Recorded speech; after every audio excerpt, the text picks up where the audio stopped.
America falls in love with a military superdog. A new witness emerges in the whole Ukraine gate fiasco. What happened to the whistleblower, by the way? Trump and maximum immunity claims. Sean Spicer gets voted through. California fires and utility company nonsense. China has smart toilets. And Trump Turnberry, not really a thing. We got that and much more coming up on the Buck Sexton Show.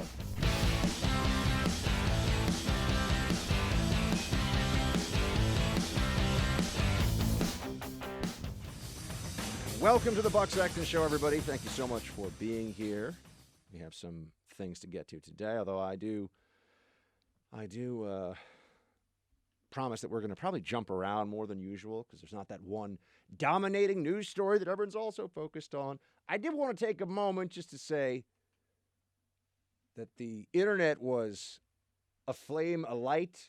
The internet was on fire with all these photos of, now they said I've seen the name. I don't want to say the name because people are saying the name might not be officially the name, but a dog that is credited with helping to chase down Abu Bakr al-Baghdadi has taken has won the hearts of the American people.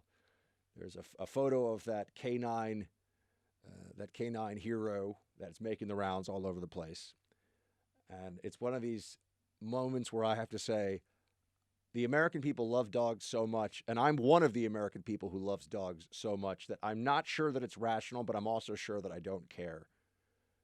Dogs are a gift. They're fantastic.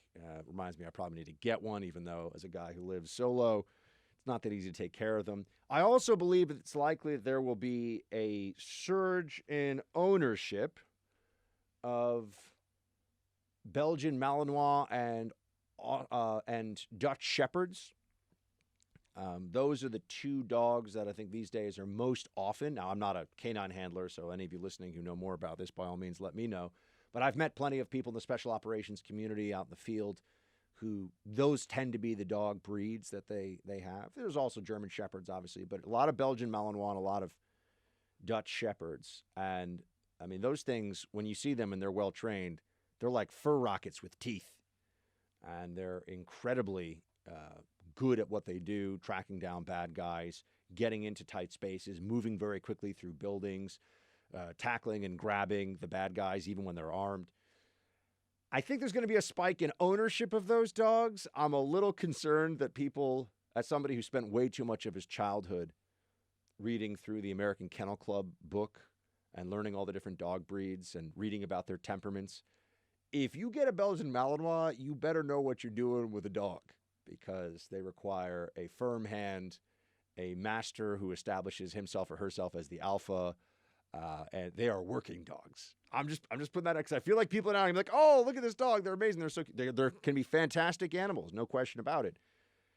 But you're not getting a pug, where the pug gets a little out of line and you're like, oh, little silly pug. Like this is an animal that has a purpose, is bred for a purpose, and that purpose is to work, to assist military and law enforcement, to track, and to hunt down perpetrators. So, there was a little bit more fallout also yesterday from the media efforts to take away from what is clearly a big Trump national security victory. I know we spent a lot of time on this yesterday, so I won't get into it for very long. But one of my favorites was when there was this concern over why would President Trump not inform like Nancy Pelosi or Adam Schiff about the raid before it happened. And the truth is, why? Really, I'd put it in the other direction. Why would he? I know people would say that it's custom, but they keep saying the president's a traitor. So I think there's a degree of ill will there that we have to recognize on both sides.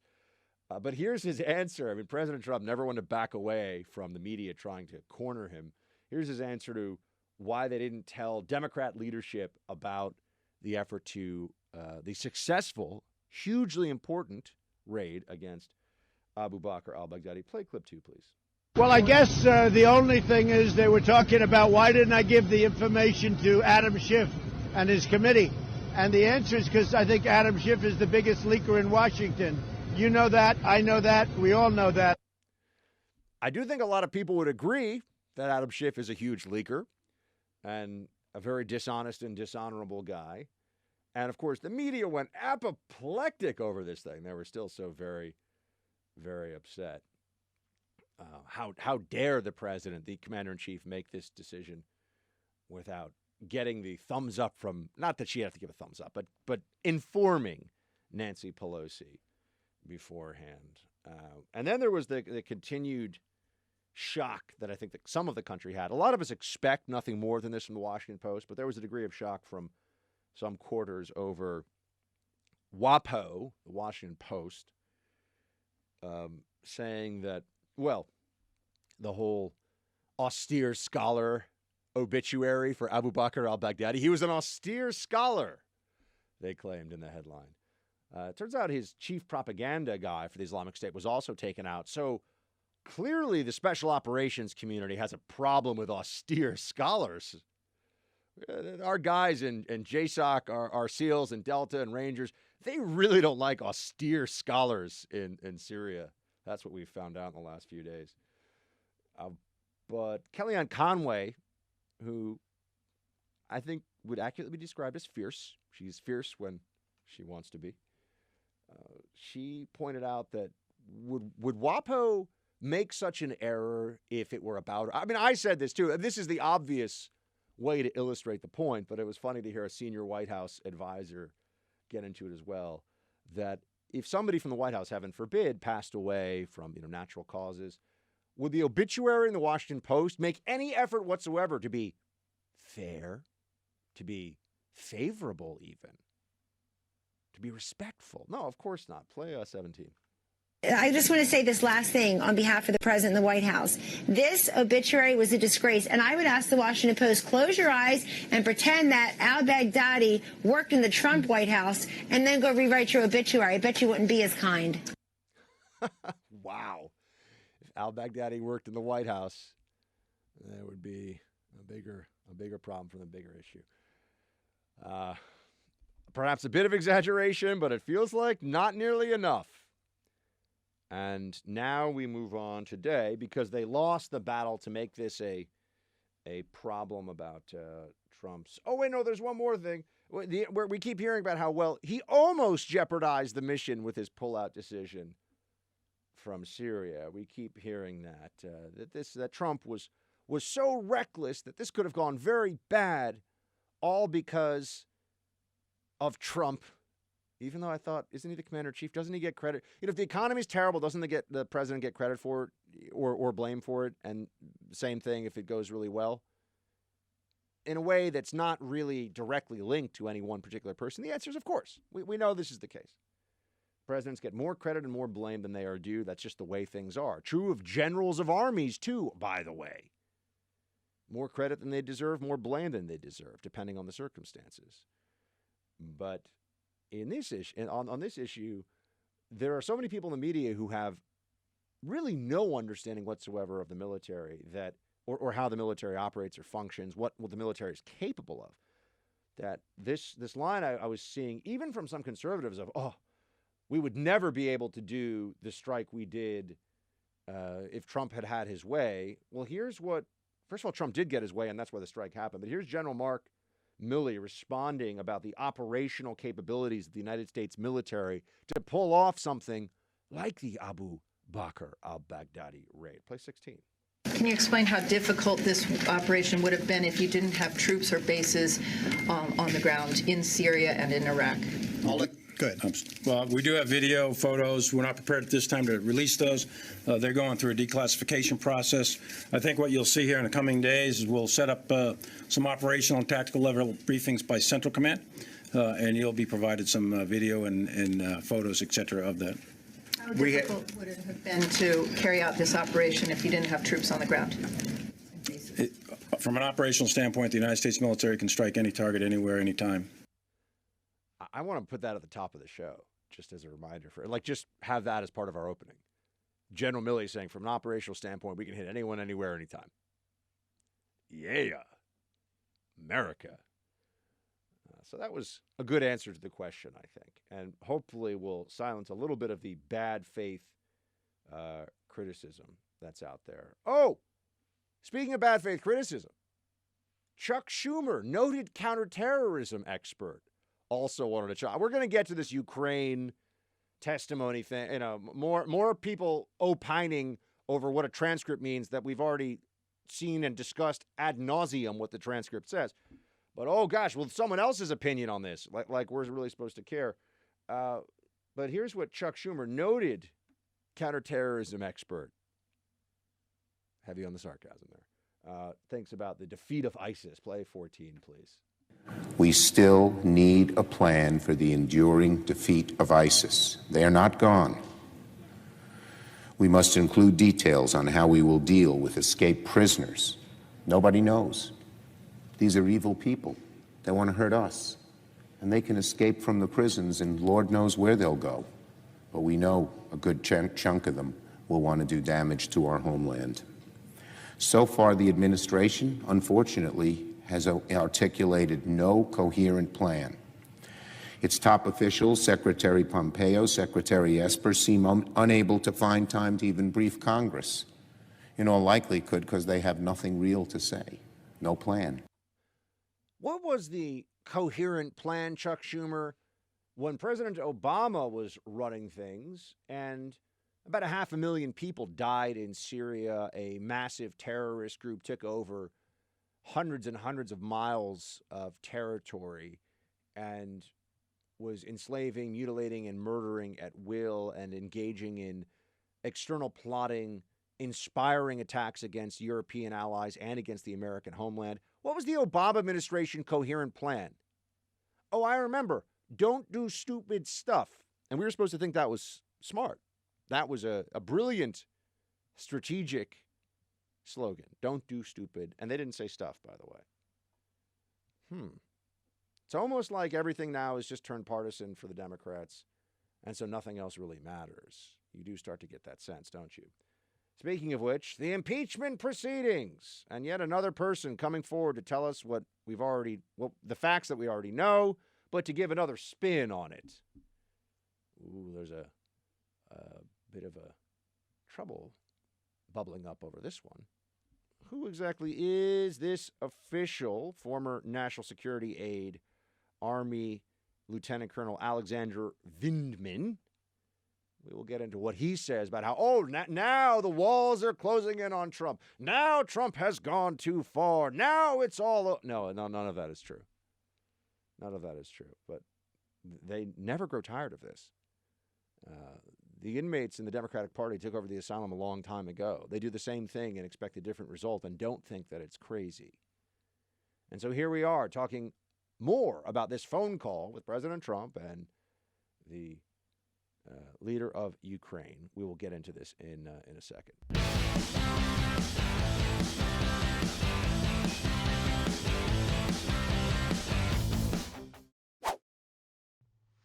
The New York Times headline is supposed to send shivers down the spines of people throughout the Trump-supporting world. Official who heard Trump's Ukraine call reported his concerns. This is Lieutenant Colonel Alexander Vindman. And now is where we have to start this by saying, yes, he served honorably. Yes, he's a Purple Heart recipient, and we thank him for his military service. That does not mean, and the media knows this, but this is a very dishonest game they like to play, that his opinion about what is a clearly political matter holds any more weight than yours or mine or anybody else's. That he has expertise in Ukraine policy does not matter. This is a question of whether or not the President of the United States did anything illegal in his phone call, and the answer is most decidedly no. And then beyond that, did the President of the United States do anything that was unbecoming of the Commander-in-Chief? And the answer to that is the voters decide. I don't care what Lieutenant Colonel Vindman thinks about the phone call. It does not sway me one bit. But it is supposed to. He, quote, plans to tell... by the way, I read his testimony this morning. I keep wondering, this testimony gets leaked out from all these people that are speaking behind closed doors. Almost like this has all been orchestrated by Democrats, and this is a sham and a scam. In fact, I believe this morning I saw Congressman Mark Meadows sharing on Twitter that this may be moved from the Judiciary Committee to the Intel Committee. So now they're going to shift committees. I mean, shifty shift. They're just going to play as many games as they can to control the process. And in fact, one reason why they haven't established a vote on the impeachment process. Yesterday, they were saying Nancy Pelosi was about to do it. Today, they're saying, oh, no, Pelosi says there is no impeachment process vote that's going to happen. I mean, is that they're not really sure because it has none of this has anything to do with what is fair or ethical or decent. This is all about what maximizes political benefit for Democrats and helps them the most in 2020 against Donald Trump. Everything else is secondary, a non-consideration. They simply and truly do not care. And so now we have the details of this. And much has been made of Vindman, according to the New York Times, trying to give advice to the Ukrainians about how to deal with the United States government. And people have looked at this and said, what the heck is that all about? You should never be helping a foreign government figure out what America is trying to do, especially if you're a senior American government official. But this is now a repetition of what we've already been told, which is that people don't like Trump's Ukraine. People that had set up a Ukraine policy on the previous administration and those who have been working for the national security apparatus for many years on this issue didn't like some of the moves President Trump was making. This is from the New York Times. Quote, Vindman will testify that he watched with alarm as outside influencers began pushing a false narrative about Ukraine that was counter to the consensus view of American national security officials and harmful to United States interests. End quote. Guess what, Lieutenant Colonel Vindman? I don't care that you think that.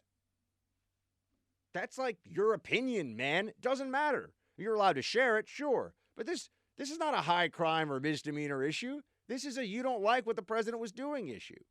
And Democrats have so conflated these two things that they really believe if they're very upset, if they're like really, really, really upset about something, then it doesn't really matter if it's not actually a crime because they're angry enough about it that it should be a crime.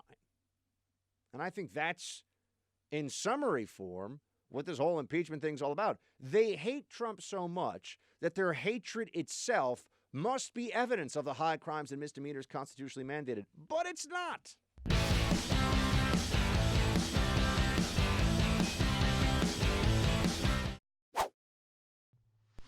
Welcome back to the Buck Sexton Show, team. So continuing on with this theme of the latest, oh my gosh, this new addition to the whistleblower. Wait, whatever happened to the whistleblower? Why is it that the whistleblower is not going to testify now? Just the written statement. No testimony from the whistleblower. Huh. Because I remember in the early days of this, when it was all about truth and justice and the American way, according to Congressman Schiff, I remember that it was, of course, necessary for the whistleblower to testify. But then they figured out the whistleblower had coordinated with Adam Schiff before the complaint was made public. And that started to look kind of bad. Almost like this was motivated by partisanship and has nothing to do with actual crimes or misdemeanors as referenced in the Constitution, or high crimes and misdemeanors as referenced in the Constitution, or just crimes, which was initially alleged as well. Remember that? I haven't forgotten. This is the game they like to play. Oh, they throw out some criminal charge, and everybody who knows anything about the law or can just read a legal text goes, that's not true. That's not a criminal. You can't charge the president with a campaign finance violation because he was using the pressure of his office to get an outcome that would benefit him politically, because any president who uses the pressure of his office with a foreign counterpart would be getting, on a major policy issue, be getting some kind of benefit politically. Doing anything smart for the president should not be illegal, which is effectively what that interpretation of the law would mean. Oh, the president just signed this treaty, going to help him at re-election time, clearly getting a foreign benefit from that counterpart, or a benefit from that foreign counterpart. This is absurd. That was the legal theory. Notice you see this recurring. Emoluments, stretching that beyond comprehension. Oh, diplomats have bought cheeseburgers at Trump Hotel. They must own Trump's foreign policy. This is absurd. But this is really the case they make. The usage of the Logan Act. The Logan Act in order to have that interview with General Flynn, entrapment interview with the FBI. No one thought seriously they were going to bring a Logan Act charge, but see, they use the pretense of a legal concern in order to bring in the apparatus of the state and then poke around, and the process becomes the punishment. Democrats excel at this, and they hate that it would be used in the other direction. Oh, no, you're not allowed to investigate, even if there's a legitimate pretext for the investigation, or rather a legitimate basis for the investigation. You're not allowed to do that. We have more here. This is all about Colonel Vindman's policy concerns. Again, I simply do not care what his policy concerns are. I don't even find them particularly interesting. He wants to do things one way. Trump wants to do things another way. Trump's the commander-in-chief. The NSC staff is not there to subvert the will or the policy directives of the President of the United States. I know they think they are. I know the State Department thinks they are. I know all these people that sit in boring, beige-walled government offices all across the D.C. metropolitan area believe that they are supposed to thwart the will of the president because they know better, but that's not true. That's not how our system works. That is not why they are sitting in those chairs. And yet here we are. New York Times continues. Colonel Vindman was concerned. Oh, no. After he learned that the White House Budget Office had taken the unusual step of withholding the $391 million package of security assistance for Ukraine that had been approved by Congress. They got the money, folks. Nothing happened. They keep on saying this like, oh my gosh, Ukraine, they were left on the front lines without any bullets, without anything. The security assistance went through, and the Ukrainians during this whole ruckus that we're talking about here didn't even know that there was a review placed on that security assistance. So how could you have been using the security aid to force them to do something that would be illicit? And I'm not even agreeing that it is illicit necessarily. I think there's a legitimate basis to investigate what the Bidens were doing in Ukraine. I'm sorry. I know that makes me a crazy person, even on the right for some people these days. I don't care. It's a little bit like cancel culture. Some conservatives have figured out that the only way to begin to bring things back to normalcy is to say, you're going to cancel, we're going to cancel. You're going to have these crazy rules, you have to live by these crazy rules. And if investigations that are at least able to appear legitimate are going to be a tool that Democrats throw at Republicans all the time, if Republicans have an even more legitimate basis for an investigation that just happens to negatively affect some Democrat politicians, guess what? Too bad. Or we can just allow one side to weaponize the law and have no response to it whatsoever, which has been the reality. I mean, we can go back to the Romney school of fighting against the left. Just keep getting smacked around and say, well, but I'm really ethical when I'm getting slapped around. I'm really a nice person while they are running roughshod over the Constitution and taking away the rights of the people that I said I would protect in my elected office, but whoops, no, I don't want to be mean. Quote, at least one previous witness has testified that Mr. Trump directed the aid be frozen until he could secure a commitment from Zelensky to announce an investigation of the Bidens. While Colonel Vindman's concerns were shared by a number of other officials, some of whom have already testified, he was in a unique position. Because he emigrated from Ukraine along with his family when he was a child, he is fluent in Ukrainian and Russian.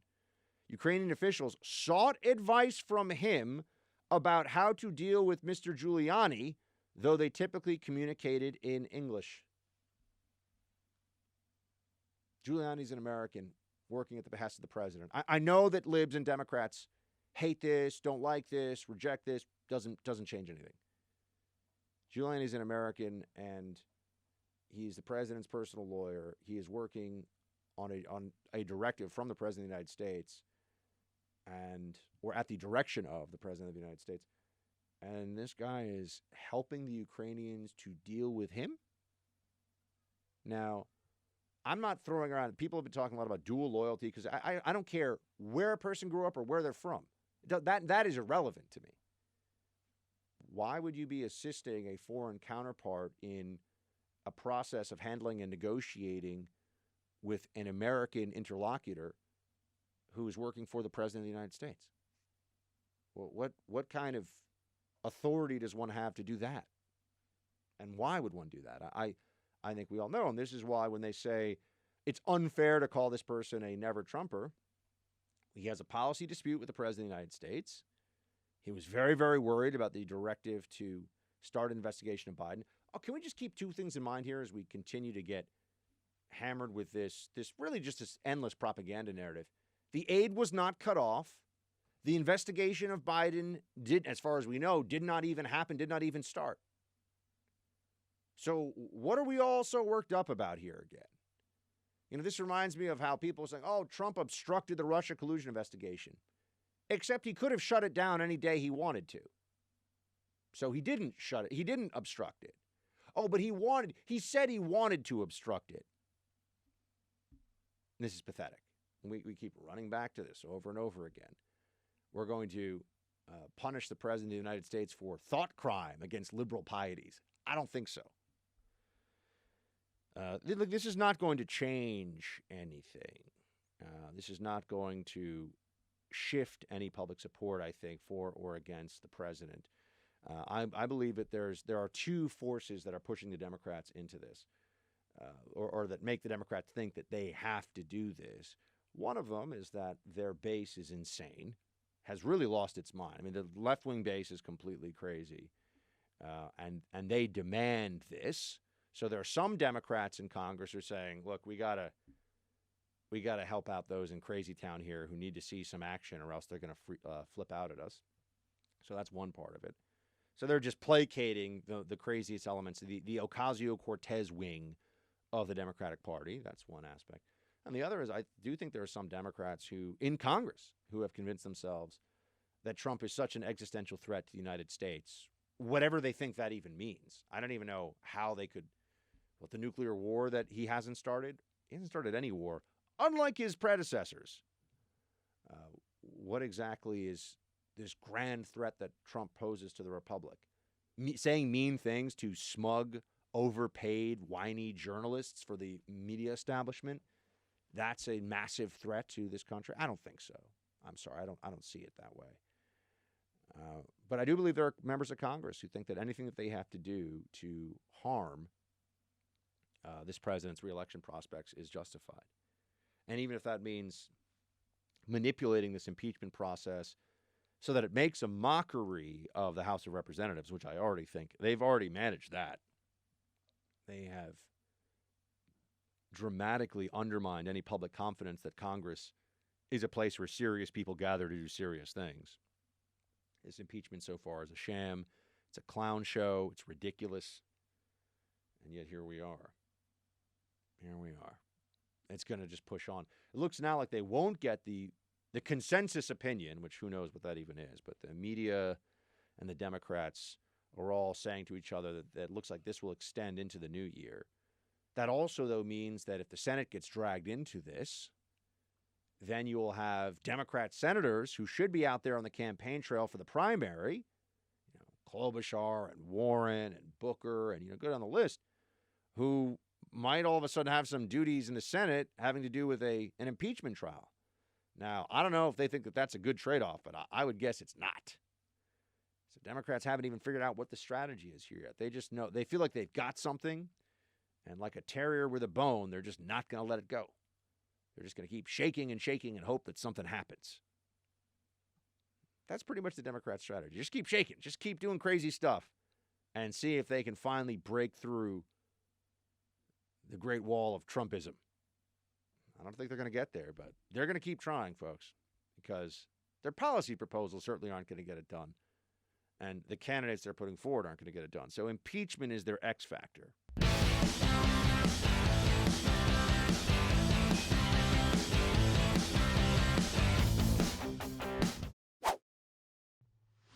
I can understand why the president doesn't want these witnesses to come forward. What I find harder to understand is why the Republican members of this body in this House don't want these witnesses to come forward. Where is their duty to this institution? Where is their duty to the Constitution? Where is their respect for the rule of law? Where's Adam Schiff's respect for the rule of law? Well, we know that was tossed out the window a long time ago. It doesn't really matter, does it?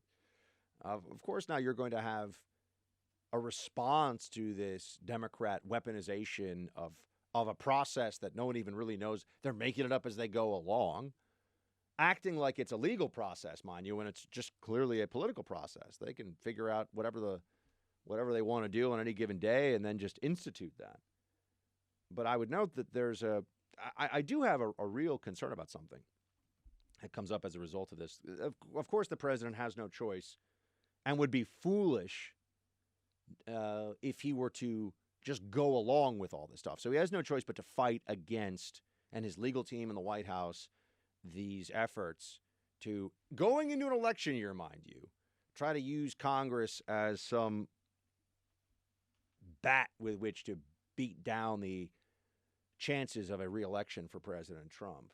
So they should fight it at every stage, and they should make this as difficult as possible, because there's no good faith in the process, so that should be responded to in turn. Now, there's also the concern, though, about what the president's lawyers are asserting as a result of this. The Wall Street Journal has a piece here. Trump attorneys assert immunity from a broad sweep of laws. And when you look over the documents and the filings that Trump's legal team has put together in response to this concerted effort from Democrats to destroy his presidency, you have a very broad swath of documents that are all more or less saying the same thing, which is that Trump is, quote, immune to civil lawsuits, judicial orders, criminal investigations, or congressional probes. The Journal writes here, those arguments have become even more aggressive as Mr. Trump faces numerous legal threats, including a possible impeachment in Congress, a New York State prosecutor who has subpoenaed his tax records as part of a criminal probe, and a welter of civil lawsuits. They are trying lawfare against this president personally. It's not the administration. They're going after the president of the United States personally. But this, in response, now lawyers will often take a maximalist position on behalf of their clients. Now, if you go into a divorce proceeding, your lawyer is probably going to say, well, my client deserves full custody of the kids and all the marital assets and should get spousal support. It doesn't matter what right? And you start the negotiation from there for obvious reasons. In this context, when you have all these different entities that are trying to personally, legally attack the president of the United States while he's the president, I can understand why his lawyers are saying, you don't even have standing for this. You don't even have the grounds to bring this lawsuit against the president. That he has a de facto immunity from all of this stuff while he's president. That said, that then does result in some of what we've already seen, which is people saying, or lawyers on behalf of the president making the claim that he could, in fact, shoot somebody on Fifth Avenue and not get prosecuted. This has now become a point of legal contention among some. And you even had Mayor Bill de Blasio, who said, no, we would arrest him in New York City, even if, could you imagine that, by the way? What happens if we're theoretically playing out this legal circumstance, if the president of the United States were to shoot somebody and then the local police, which is really just an extension of state police powers, but, local police here in New York wanted to make an arrest, would Secret Service, if the Secret Service was told the president was under threat from local police, this starts to get crazy, right? It turns into a Tom Clancy novel or something. Or that scene at the end of the movie The Siege, which I actually think is an underrated movie for what it is, with Denzel Washington and Annette Bening, where you have U.S. military and FBI agents all drawing down on each other because the rogue, Bruce Willis, who's a rogue colonel, I think, not a general, is doing bad stuff, and the FBI wants to arrest him, and then he tells his guys, and they all have that standoff at the end. But I have to say, I think it's fascinating to see the legal back and forth here over whether or not a president can in fact be indicted for anything. The president's position right now is nope, he cannot. We will be made to revisit this, my friends. This is not going to go away.